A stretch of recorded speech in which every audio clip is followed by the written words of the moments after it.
the course of our mini-series, we've heard lots of different things about, firstly, why you should be using social intelligence, how you can practically implement it.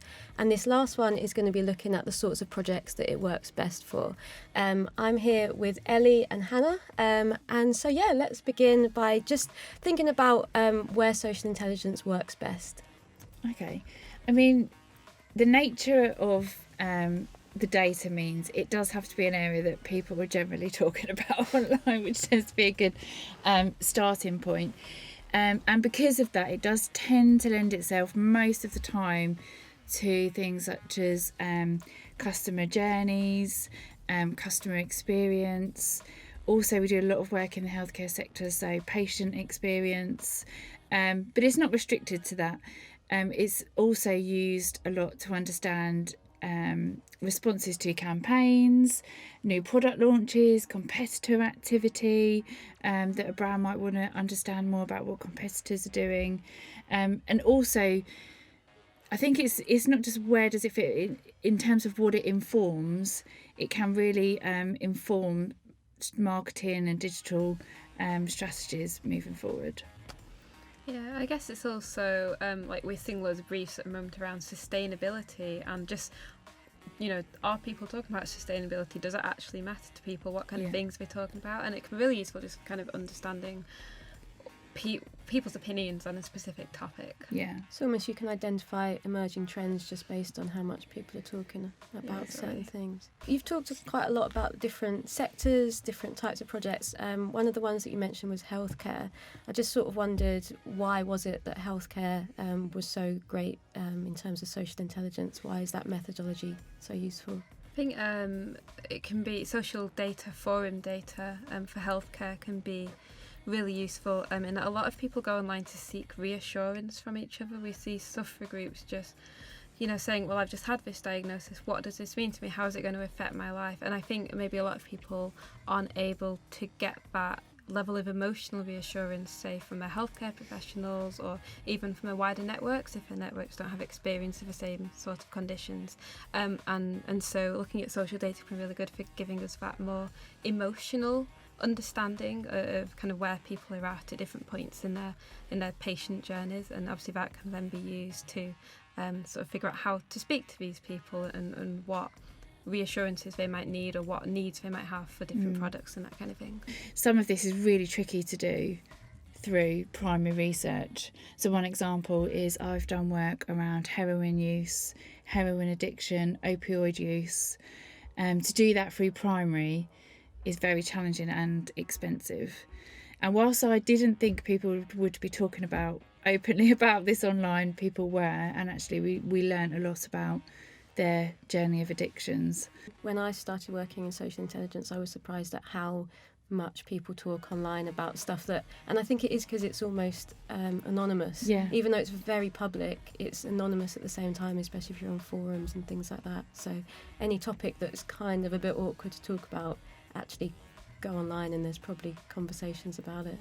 And I think some of it is that people just, when they realise they're not the only one and that there's someone else going through the same, it just opens up it just kind of open their whole heart and soul out to that person, even though often they've never even met this person, don't even know what they look like. We see from looking at forum in particular interactions that people start to build relationships, get to know each other, and then they'll just share so much about themselves and their lives. And I think a lot of that is driven by the fact they've met someone else, albeit in a digital world, who is similar to them and has experienced the same things. And for some disease areas that can be, they haven't met anyone else like that. So Yeah, we did a recent Twitter project actually about kind of different communities that exist on Twitter, and one of those communities we looked at was the mental health community, and it was interesting that people were finding a lot of comfort in the fact that there were other people talking about the same sorts of things as them on Twitter. Even if you weren't interacting with those people, you weren't necessarily even making a connection. There's this idea that there's kind of comfort in strangers being online as well. So yeah, I think that emotional side of social data is just such a untapped area of like kind of healthcare research, which we can really do quite well. Yeah. I found the same on a similar thing about cruises, and actually people going on their first cruise are so nervous about the smallest things like what to wear, what's all this terminology, and people using forums to just kind of make sure that they're like clued up before they make a fool of themselves once they're actually on the cruise ship. Yeah, and that's the kind of stuff which can be quite hard to pick up in primary research if you're not there in the moment. Yeah. And kind of if you feel a bit embarrassed about asking some of these questions, you wouldn't always pick that up for your primary, so it can be useful in that regard. So what are the flaws? Where does it not work as well? I think for me personally, my biggest thing sometimes is not being able to ask a question. So you may see a lot of people may be mentioning one particular competitor brand in comparison with another. But the challenge is sometimes with social data is whilst we can get really great, rich interactions, sometimes we get quite limited ones as well. And you just don't know what is driving that comparison. If it's not obvious, why are people using that instead of that? Like, what you just want to ask them why. Why have you made that decision? And I think for me, sometimes that's the most frustrating part, that we don't get to ask that why. But by integrating with other research approaches and doing follow-up stages, we can start to delve into that more. And how does it work internationally? Have you had a lot of sort of experience doing stuff internationally, and how does it fare? Yeah, I mean we do a lot of international projects. It's kind of an international project, say even in a foreign language, works very much in the same way as an English language project. You might have to set up your searches in a different way using the local language. You might also kind of want to do a bit of desk research beforehand just to make sure that your understanding of the market is kind of correct, because obviously you can't always assume everything works the same in different markets. But it's kind of very easy. We collect conversations which are happening in different markets and kind of translate them and analyse them as you would in an English language speaking market. The only sort of exception to that is there are markets where it's more or less challenging to do social research, social intelligence research in.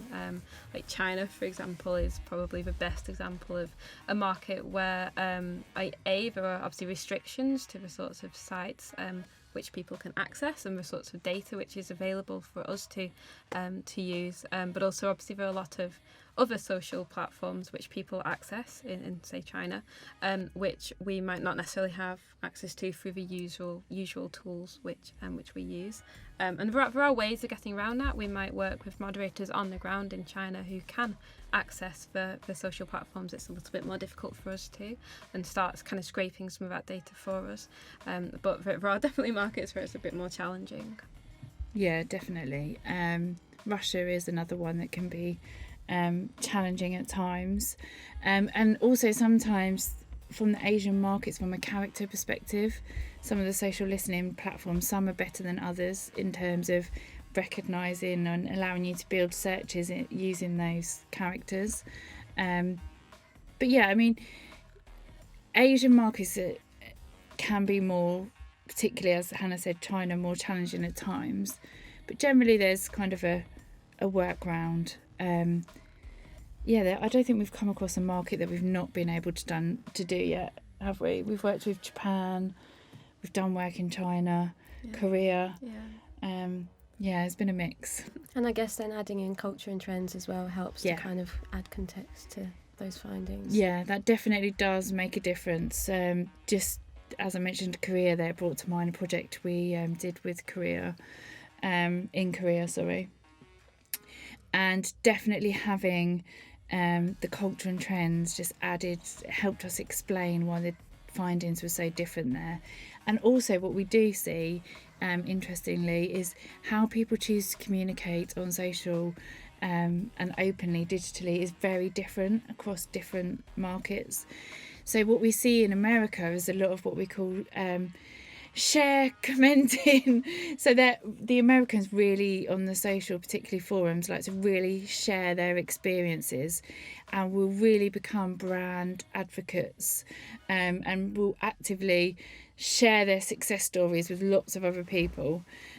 What we find is, with this particular project, it was in comparison with Korea, is there was a lot less of that activity. It's like, oh, here's my problem, how do I deal with it? And that's as far as it went. But yeah, it's interesting to see how people choose to communicate on social differently in different markets. And I think that's something we always need to bear in mind as well. Yeah, and on that note, I guess where people are share commending, or in markets where there's a lot of influencer activity, it can take a bit of I guess sometimes it's guesswork. I think this person is probably an influencer, so maybe I'll interpret their post in a different way. Yeah, that is a challenge at times, is how much of this is natural, organic, and how much of this is influencer interactions. I mean, it's got a bit easier now where influencers have to more explicitly say they are being paid. But yeah, that's a challenge.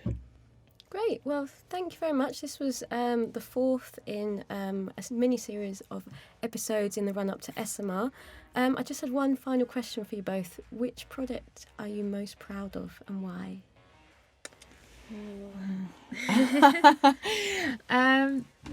Shall I go first? Yeah. I think mine will have to be one we did with a football club around female fan engagement, and they wanted to they knew female fans were going to games from football data that they had, but they also knew that these female fans were not engaging much beyond that, so they wanted to make them feel more involved in the club, etc.